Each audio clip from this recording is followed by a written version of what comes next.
Everyone, কেমন আছো সবাই? সবাইকে স্বাগত জানাচ্ছি মিতুস কিচেনে। বরাবরের মতোই নতুন একটা রেসিপি নিয়ে চলে আসলাম। আমার আজকের রেসিপি নিমকি, একদম খাস্তার নিমকি। সকল টিপস সহ তোমাদের সাথে রেসিপিটা শেয়ার করছি। আশা করছি সবার কাছে ভালো লাগবে। আর ভিডিওটি যদি সত্যি ভালো লেগে থাকে তাহলে অবশ্যই চ্যানেলটি সাবস্ক্রাইব করে পাশেই থাকবে। আর যারা অলরেডি করেছো তাদেরকে অসংখ্য ধন্যবাদ। কথা না বাড়িয়ে মেন ভিডিওতে চলে যাচ্ছি। প্রথমেই একটা বলে আমি হাফ কাপ ময়দা নিয়ে নিয়েছি। মাত্র হাফ কাপ ময়দা দিয়ে কিন্তু আজকে নিমকিগুলো আমি বানাবো। দিয়ে দিলাম 1 চামচ কালো জিরা আর দিয়ে দিলাম স্বাদ মতো লবণ। আর এখানে দিয়ে দিব আমি চিনি। আমি এখানে প্রায় 2 চা চামচের মতো চিনি দিয়েছি হাফ কাপ ময়দার জন্য। কিন্তু কেউ যদি মিষ্টি খেতে বেশি পছন্দ করে চিনির পরিমাণটা কিন্তু এখানে বাড়িয়ে নিতে পারে। তারপর এখানে আমি দিয়ে দিচ্ছি তেল। তেলের পরিমাণটা কিন্তু একটু বেশি দিতে হবে। এখানে আমি প্রায় 2 টেবিল চামচের মতো তেল দিয়েছি। তেল দিলেই কিন্তু নিমকিটা অনেক বেশি খাস্তা হয়। সবগুলো উপকরণকে একসাথে খুব ভালোভাবে ঘষে ঘষে মাখিয়ে নিতে হবে। ময়দার সাথে যেন তেলটা খুব ভালোভাবে মিশে যায়। আর তারপরে মুঠ করলে কিন্তু একাই ভেঙে যাবে না, হাত দিয়ে হালকা একটু চেপে দিলে কিন্তু মোটটা ভেঙে যাবে। ঠিক সেই পর্যায়ে আমি এখানে দিয়ে দিব জল। অল্প অল্প করে জল দিয়ে একটা সফট ডো এখানে তৈরি করে নিতে হবে। এখানে কিন্তু ফুটন্ত গরম জলটা দেওয়া যাবে না, টেম্পারেচারে থাকা জল দিয়েও কিন্তু ডোটা করে নিতে পারো। আর এই ডোটা কিন্তু অনেক বেশি শক্ত করে করতে হবে। সিঙ্গারার ডো, নিমকির ডো কিন্তু একটু বেশি শক্ত হয় নর্মাল পরোটার ডোর থেকে। এই ডোটাকে আমি 10 মিনিটের জন্য রেস্টে রেখে দেব। হাতে যদি সময় কম থাকে তাহলে কিন্তু রেস্টে না রাখলেও চলবে। 10 মিনিট পর কিন্তু ডোটা একদম সেট হয়ে গেছে। এখন এটা দিয়ে নিমকি বানিয়ে নেওয়ার পালা। মাত্র হাফ কাপ ময়দা দিয়ে কিন্তু আমি নিমকিটা বানাচ্ছি। তোমরা চাইলে কিন্তু বেশি করে বানিয়ে নিতে পারো।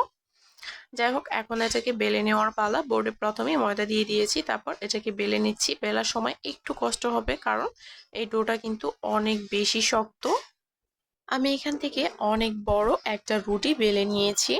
এখন এই রুটির উপরে দিয়ে দিব আমি তেল। খুব ভালোভাবে পুরো রুটিতে কিন্তু তেলটা হাত দিয়ে ছড়িয়ে দিতে হবে। ডোটা অনেক বেশি শক্ত থাকার কারণে কিন্তু চারদিকের অংশটা তেলতেলে হয়নি। আর মধ্যে আমি দিয়ে দিচ্ছি ময়দা।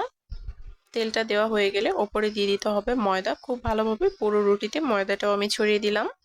আর এরপর একটা সাইড থেকে আমি প্রথমে রোল করে নিব। আর এই রোলটা যেন একটু টাইট হয়। তো পুরো রুটিটাই কিন্তু আমি খুব ভালোভাবে পেঁচিয়ে রোল করে নিলাম। লাস্টের অংশটা কিন্তু খুব ভালোভাবে জয়েন করে দিতে হবে। আর তারপর ঠিক এইভাবে কাট করে নিতে হবে। এখানে আমি 1.5 ইঞ্চি করে কাট করে নিচ্ছি।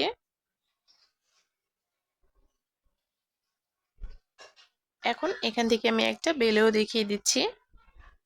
এইভাবে করলে কিন্তু নিমকিটা অনেকটাই লেয়ার হবে আর অনেকটাই খাস্তা হবে।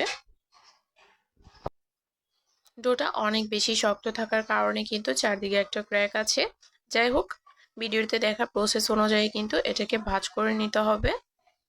এই তো সবগুলোই কিন্তু আমি এই সেম ভাবে বানিয়ে নিব। আরো একটা বানিয়ে দেখিয়ে দিচ্ছি।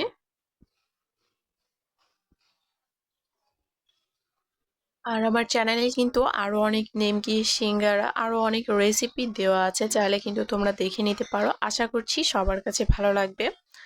আর এই তো আমি একটা প্যানে তেল গরম করে নিয়েছি আর এর মধ্যে কিন্তু নিমকিগুলো দিয়ে দিচ্ছি। নিমকিগুলো যেহেতু একটু মোটা মোটা, চুলার আঁচটা কিন্তু একদম লোতে রেখে এটাকে ভাজতে হবে।